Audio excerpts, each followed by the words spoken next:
Aujourd'hui, un quart des décès dans le monde sont dus à une dégradation de l'environnement, pollution de l'air, pollution des eaux, des produits toxiques. En France, on a un système qui est extrêmement fondé sur le soin, donc les individus tombent malades et puis ensuite on les soigne, et très peu fondé sur la prévention pour éviter que les personnes tombent malades. On a en France la moitié des individus qui arrivent à 60 ans en n'étant pas en bonne santé.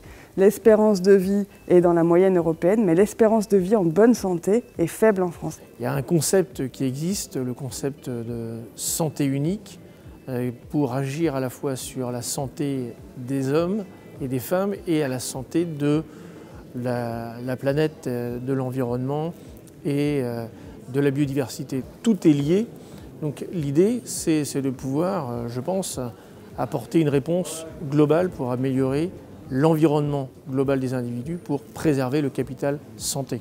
La première question qu'on se posait, c'était identifier ces nouveaux risques que font peser sur nous le réchauffement climatique.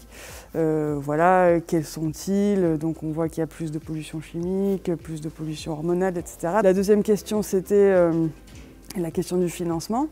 La troisième question, c'est la question du modèle économique. On sait qu'on va avoir besoin de faire des transitions économiques. Il y a des secteurs d'activité qui vont disparaître, d'autres qui vont naître. Comment on peut accompagner les salariés dans ces transitions?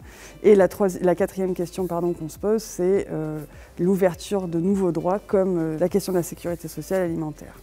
Qu'on soit cette mission comme étant plutôt une mission de prospective, de réflexion, parce qu'après, il est bon de poser un diagnostic sur les nouveaux risques, catastrophes naturelles, mais après c'est voir comment on y répond et quelles solutions en termes de financement on peut apporter pour gérer et apporter une meilleure santé à nos compatriotes.